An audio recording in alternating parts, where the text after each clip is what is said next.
In this video, we will discuss determinants of economic development.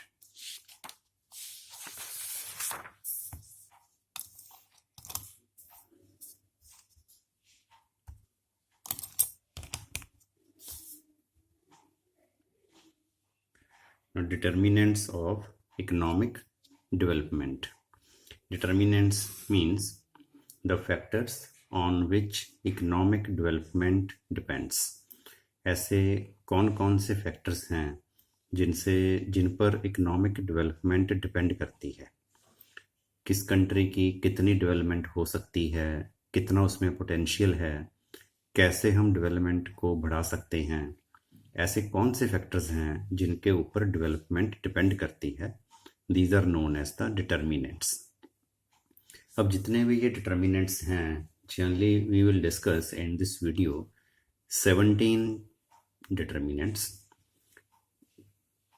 categorized into two headings: economic determinants and non-economic determinants. तो जितने भी ये determinants हैं 17 points हैं, इनको हम दो पार्ट्स में स्टडी करेंगे. एक है इकोनॉमिक डिटर्मिनेंट्स, दूसरा non economic determinants. First is the first part, economic determinants. In economic determinant, first is natural resources. Natural resources means अब जितना भी हमारे को अपनी कंट्री की बाउंड्री के हिसाब से अर्थ का पीस मिला, जैसे पूरा ग्लोब है, उसमें मार्किंग की हुई है कि ये वो कंट्री है, ये वो कंट्री है, हर एक कंट्री का अपना अपना एरिया है. तो उस कंट्री के एरिया के हिसाब से किसी भी कंट्री को कैसी अर्थ मिली, क्या क्या ज्योग्राफिकली उसमें है, that is categorized as natural resources. Natural resource जो होते हैं, they can be divided into 3 parts. आगे हम उनको 3 तरीके में डिवाइड कर सकते हैं. One is bioclimatic resources. For example land, water, forests and climatic environment. तो कैसी लैंड है, प्रोडक्टिव है, अनप्रोडक्टिव है, कैसी लैंड है. वाटर रिसोर्सेस कितने हैं, वाटर अवेलेबल है, कितना है, फॉरेस्ट है, नहीं है, क्लाइमेटिक एनवायरनमेंट कैसा है. जैसे हम 3 पार्ट्स में इसको डिवाइड करते हैं, एटमॉस्फेयर, हाइड्रोस्फीयर, लिथोस्फीयर. तो कैसा नेचुरली आपको पार्ट्स मिले हुए हैं, ये हैं बायोक्लाइमेटिक रिसोर्सेस. क्योंकि जैसे लैंड है, तो लैंड प्रोडक्टिव होगी तो एग्रीकल्चर अच्छा हो जाएगा, या फिर अगर माइंस वगैरह होंगी तो अच्छी माइंस होंगी अपने पास, तो डेवलपमेंट ठीक हो जाएगी. वाटर अच्छा होगा तो हम कनाल सिस्टम और बाकी काम से इलेक्ट्रिसिटी वगैरह बनाने के लिए वाटर को यूज़ कर पाएंगे. तो ये सब कुछ ज़रूरी है. देन सेकंड पार्ट इसका है fossil fuel. Fossil fuels are hydrocarbons, primarily coal, fuel oil or natural gas formed from the remains of dead plants and animals. तो अब जितने भी डेड प्लांट्स हैं या एनिमल्स हैं, वो जितने भी डिकम्पोज होते रहते हैं अर्थ में, तो उसके थ्रू जो भी हाइड्रोकार्बन्स बनते हैं, जैसे कोल, फ्यूल ऑयल या फ्यूल नेचुरल गैस जो बनते हैं, उसको फॉसिल फ्यूल कहते हैं. In common dialogue, the term fossil fuel also includes hydrocarbon containing natural resources that are not derived from animal or plant sources. तो डेड एनिमल और plant के अलावा भी जो फॉसिल फ्यूल है नेचुरली जो हमारे पास है, उसको हम बोलते हैं फॉसिल फ्यूल्स. तो ये भी डेवलपमेंट के लिए ज़रूरी है. Then non fuel mineral resources. These include metals such as lead, zinc, and copper, and industrial minerals including limestone, gypsum, iodine, salt, clays, sand, and gravel. सो ये चीज़ें हमारे पास कितनी क्वांटिटी में अवेलेबल हैं उसके हिसाब से हम डेवलपमेंट कर सकते हैं। लुइस के according, this is Arthur Lewis, he was an economist and the James Madison Professor of Political Economy at Princeton University, USA. In 1979, he was awarded the Nobel Memorial Prize in Economic Sciences. According to Lewis, natural resources determine the limit of economic development of a nation. तो जो natural resources हैं किसी भी country की वो limit decide करते हैं।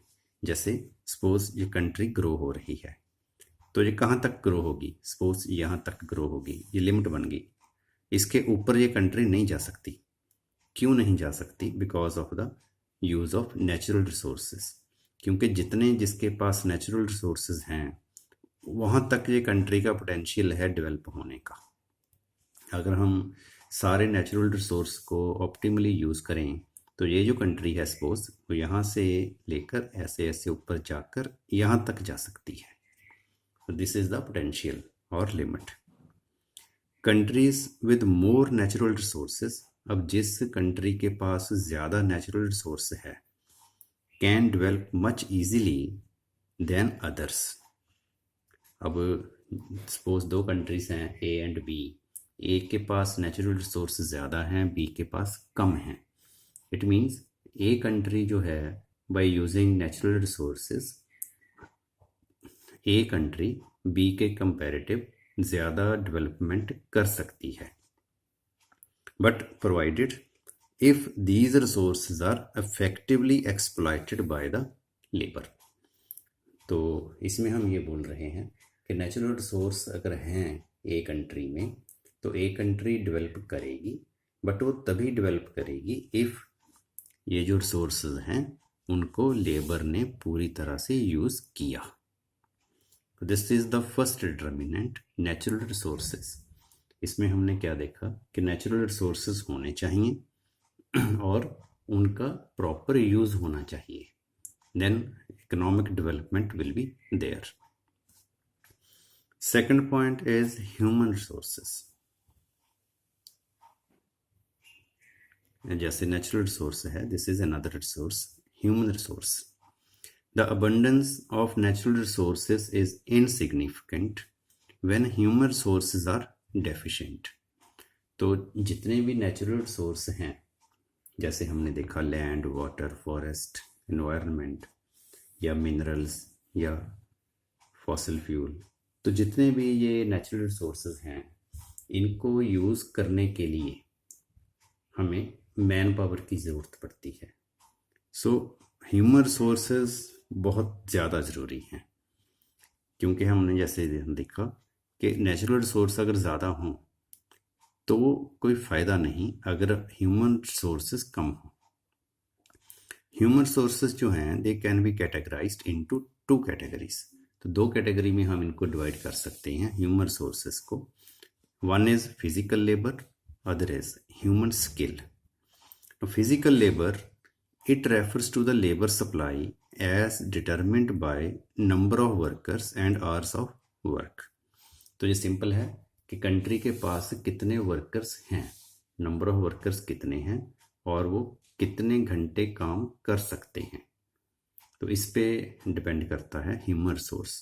Physical labour, तो जिसको हम बोलते हैं कि मैनुअल काम है, ये लेबर का काम है। तो ये दूसरा जो है ह्यूमन स्किल, ये मेंटल वर्क है।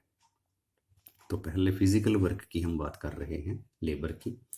तो लेबर कंट्री में ज़्यादा हो, ज़्यादा घंटे काम कर सकती हो, या कितनी लेबर है और कितने घंटे काम कर सकती है, इसको हम कहते हैं physical labour. If labourers are efficient, अगर लेबर एफिशिएंट हो, हार्ड वर्किंग हो, कमिटेड हो, कॉन्सेंशियस हो। कॉन्सेंशियस means wishing to do one's work or duty well and thoroughly। किसी भी काम को अच्छे तरीके से करना, अच्छे समझदारी से करना, मन लगा के करना, उसको हम कहते हैं कॉन्सेंशियस।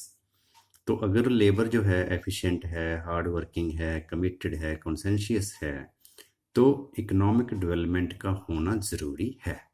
Economic development is bound to accelerate, मतलब इकोनॉमिक डेवलपमेंट होगी ही होगी अगर ऐसी लेबर हमारे पास है। The best human resources are sometimes substitutes for fewer natural resources. अब क्या है, कुछ कंट्रीज ऐसी हैं, जैसे यहाँ पे एग्जांपल दी हुई है, in Japan there has no iron mines. Japan में आयरन माइंस है ही नहीं। Sweden has acute shortage of minerals. Sweden में मिनरल्स बहुत कम हैं। Switzerland has rocky soil. Switzerland में माउंटेन्स हैं, रॉक्स हैं। तो इन कंट्रीज़ में नेचुरल रिसोर्सेज बहुत कम हैं, but because of their developed human resources, अब क्योंकि उनके पास ह्यूमन रिसोर्सेज ज़्यादा हैं, these countries have emerged as developed countries of the world. तो ह्यूमन रिसोर्सेज के बेस पे इन कंट्रीज ने डेवलप किया है अपने आप को, and now they are in the developed list. मतलब हम ये कहना चाहते हैं इस पैराग्राफ में कि अगर हमारे पास नेचुरल रिसोर्सेज कम हों तो भी हम डेवलप कर सकते हैं अगर ह्यूमन रिसोर्सेज अच्छे हैं। It means human resources are more important. Countries like Canada where labour supply is extremely scarce. अब कुछ कंट्रीज हैं जैसे कनाडा है, वहाँ पे लेबर सप्लाई नहीं है, कम है लेबर, फिजिकल लेबर कम है। Have to depend on the immigrants to cope up with their emerging requirements. तो ये कंट्री जो है जैसे कनाडा है, तो इनमें ह्यूमन रिसोर्सेज कम हैं। तो ह्यूमन रिसोर्सेज इतने ज़्यादा इम्पॉर्टेंट हैं डेवलपमेंट के लिए कि अगर हमारे पास, जैसे कनाडा के पास ह्यूमन रिसोर्स अपना नहीं है, तो ये बाहर से मंगवा लेते हैं, जिसको हम इमिग्रेंट्स बोलते हैं। जैसे इंडिया से लोग जाते हैं, पंजाब से लोग जाते हैं कनाडा में। तो ये क्यों है? क्योंकि इम्पॉर्टेंट रिसोर्स है ह्यूमन रिसोर्स डेवलपमेंट का। According to mount, large labor power in some of the underdeveloped countries is a great economic asset. Labour power का ज़्यादा होना किसी अंडर डेवलप कंट्री में एक एसेट है, ग्रेट एसेट है। Its proper utilisation helps increase capital formation. तो अगर ह्यूमन रिसोर्स अपने पास ज़्यादा हो, लेबर हमारे पास ज़्यादा हो, तो अगर हम उसको प्रॉपर यूटिलाइज करें तो कैपिटल फॉर्मेशन अपने आप ही ज़्यादा हो जाता है। माउंट ने ये कहा है। अब जैसे चाइना है, चाइना के पास बहुत ज़्यादा पॉपुलेशन है, तो वो अपनी लेबर को प्रॉपर यूटिलाइज करते हैं, इसी वजह से वहाँ कैपिटल फॉर्मेशन ज़्यादा है। अब अपनी कंट्री में अगर हम देखें, इंडिया में भी पॉपुलेशन ज़्यादा है, but comparative to China labour supply कम है। इस वजह से हम बहुत ज़्यादा कैपिटल फॉर्मेशन नहीं कर पाते। बट हम यहाँ ये कहना चाहते हैं, इफ़ लेबर हो एंड उसका प्रॉपर यूज़ हो, then country can develop. Second part है ह्यूमन का, that is the human skill. अब स्किल जो है, स्किल आती है एजुकेशन से, हेल्थ से एंड ट्रेनिंग से। अगर हम अपने ह्यूमंस को, लेबर को अच्छी एजुकेशन दे दें, उनकी हेल्थ अच्छी हो और उनको ट्रेनिंग प्रोवाइड की जाए, स्किल प्रोवाइड किया जाए, टेक्निकल बनाया जाए, तो और भी ज़्यादा हम इकोनॉमिक डेवलपमेंट कर सकते हैं। तो जो ऊपर वाला पॉइंट था, ए पॉइंट, उसमें हमने देखा कि फिजिकल लेबर हो। दूसरे पॉइंट में हम बात कर रहे हैं उनकी मेंटल डेवलपमेंट, उनका technical development. According to Schulz, Theodore Schulz was an American economist and chairman of the University of Chicago Department of Economics, Chicago, USA. In 1979, he was awarded the Nobel Memorial Prize in Economic Sciences with Arthur Lewis. According to Schulz, development of human capital is the most significant objective of our economic system. किसी भी country का जो most significant objective है development करने का, वो है अपनी लेबर को टेक्निकल बनाना, अपनी लेबर को स्किलफुल बनाना, अपनी लेबर को प्रोडक्टिव बनाना. Without it we can not get rid of poverty. क्योंकि बिना हम ह्यूमन की कैपेबिलिटी को इंक्रीज करें पॉवर्टी को रिमूव नहीं कर सकते. तो अगर हम चाहते हैं कि अपनी कंट्री से पॉवर्टी रिमूव हो, तो जो हमारे लोग हैं उनको हम कैपेबल बनाएं. Some important parameters of human capital are. अब हम ह्यूमन कैपिटल को प्रोडक्टिव कैसे बना सकते हैं, जैसे हमने यहाँ पे देखा, through education, health and training. First is good health and long life of labour. तो हेल्थ उनकी अच्छी होनी चाहिए. इससे क्या होगा, presence and productivity of labour will increase. तो जब उनकी हेल्थ अच्छी होगी तो वो काम पे जाएंगे, डेली जाएंगे, छुट्टी नहीं करेंगे, पूरा टाइम काम करेंगे, ओवर टाइम भी काम करेंगे, क्योंकि उनकी हेल्थ अच्छी है, वो प्रोडक्टिव हैं और उनकी प्रोडक्टिविटी नेचुरली बढ़ जाएगी if they are healthy. Second way to increase human skill is education and training. तो एजुकेशन देकर, ट्रेनिंग देकर भी हम उनकी स्किल को डेवलप कर सकते हैं. तो इससे क्या होता है, it promotes efficiency and productivity of labours. तो एजुकेशन जब उनके पास होगी, उनके पास टेक्निक होगी, ट्रेनिंग होगी, स्किल होगी, तो हम उस लेबर को जब डेवलप करेंगे तभी मॉडर्नाइजेशन स्टार्ट होगी, क्योंकि वो लेबर काम कर पाएगी बढ़िया. And third way to improve human skill is innovation. Through innovation it enhances production capacity and productivity by devising new ideas of operation in the areas of production, management and marketing. तो अगर हम नई नई innovations करें तो उससे क्या होगा, तो इनोवेशन से जो प्रोडक्शन की कैपेसिटी है, जो प्रोडक्टिविटी है, वो अपने आप ही डेवलप हो जाएगी by devising new ideas. Devising means planning. तो अगर हम नए नए आइडियाज़ लेके आएँ प्रोडक्शन में, मैनेजमेंट में, मार्केटिंग में, तो अपने आप ही हमारी जो ह्यूमन कैपिटल है वो डेवलप हो जाएगी और इकोनॉमिक डेवलपमेंट हो जाएगी. Next point to develop human capital is able entrepreneurs and organisation. तो एंटरप्रेन्योर्स जो हैं वो अच्छे हों, ऑर्गेनाइजेशन कंपनी की अच्छी हो. इफ़ एंटरप्रेन्योर्स आर एफिशिएंट, अगर एंटरप्रेन्योर्स एफिशिएंट हैं, they can promptly means immediately, फटाफट, promptly extract the human potentiality for development. तो अगर एंटरप्रेन्योर्स अच्छे होंगे तो वो अपनी लेबर से काम ले पाएंगे, ह्यूमन से काम ले पाएंगे. अब आप देखो, जो भी कंपनीज अच्छी कंपनी हैं, रेप्यूटेड कंपनीज हैं, काफ़ी टाइम से चल रही हैं, प्रॉफिट में हैं, it means they are able to manage their organisation, they are able to manage their company. तो वो उनके पास एंटरप्रेन्योरशिप स्किल है, लेबर से काम लेना उनको आता है. तो ये बहुत ज़रूरी है.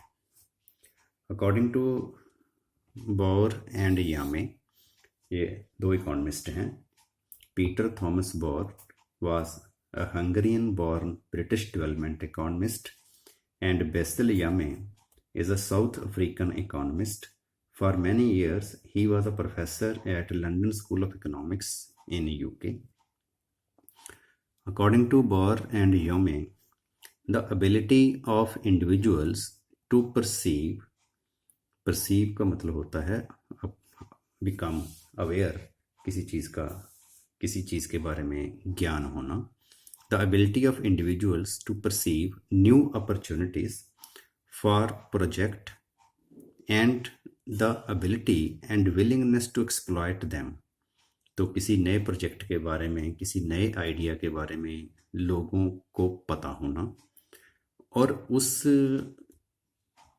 को यूज़ करने की, उस आइडिया को यूज़ करने की, एक्सप्लॉइट करने की, वर्तने की एबिलिटी होना, विलिंगनेस होना, are indeed crucial in economic development. ये बहुत इम्पॉर्टेंट है इकोनॉमिक डेवलपमेंट के लिए, ज़रूरी है भी नए आइडियाज़ की आपको नॉलेज हो और उसको कैसे बरतना है, कैसे यूज़ करना है, इसका आपको पता हो।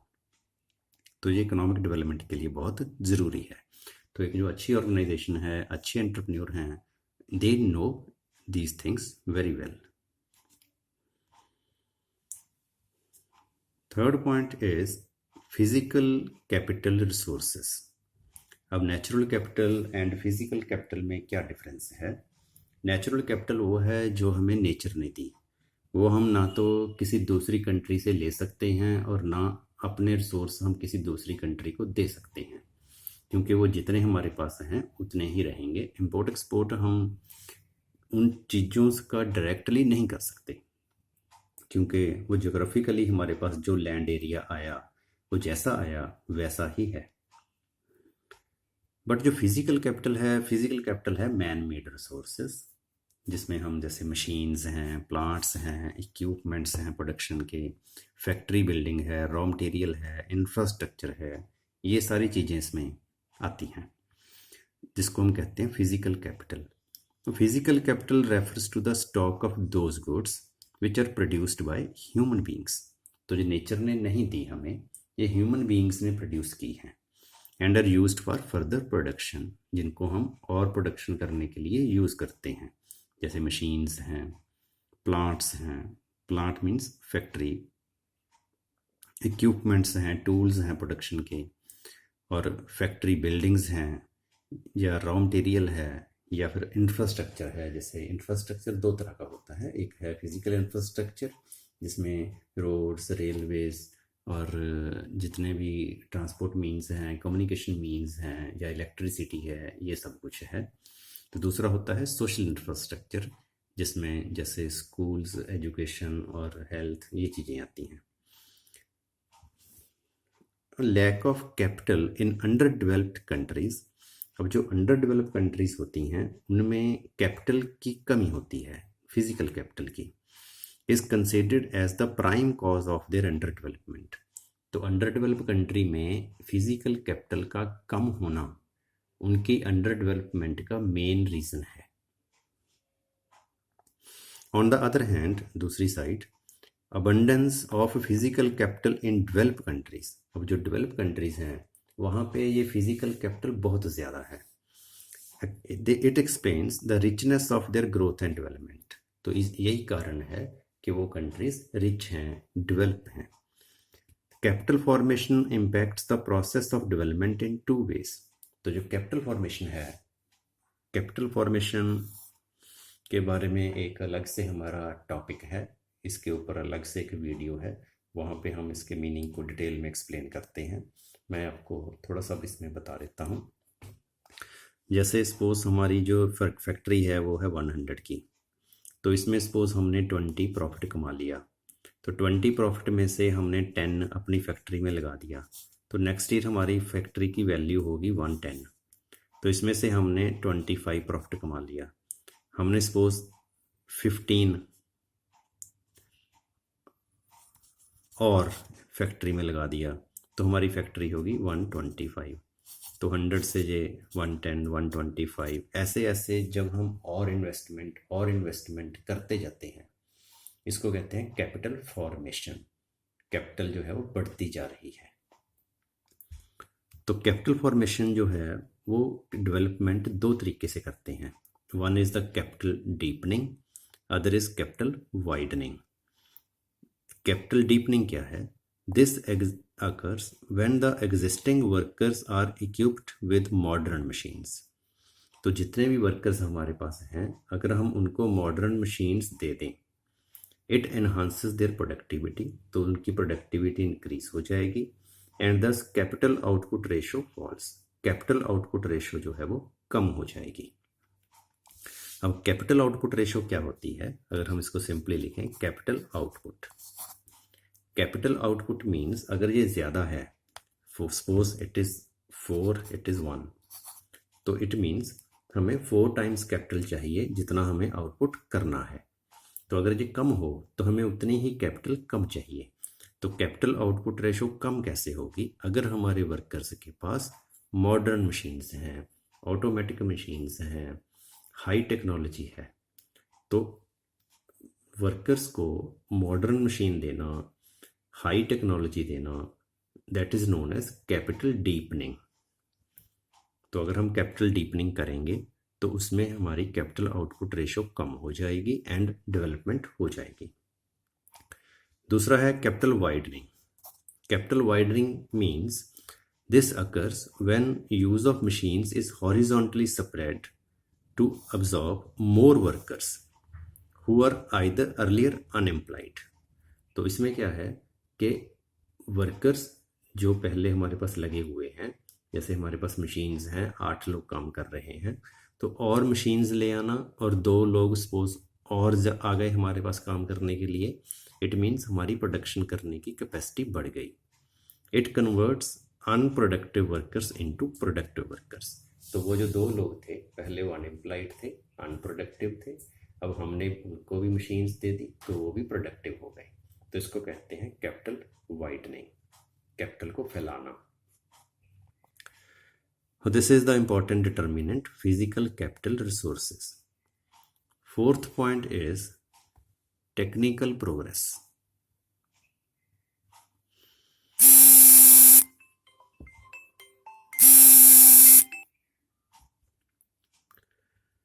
According to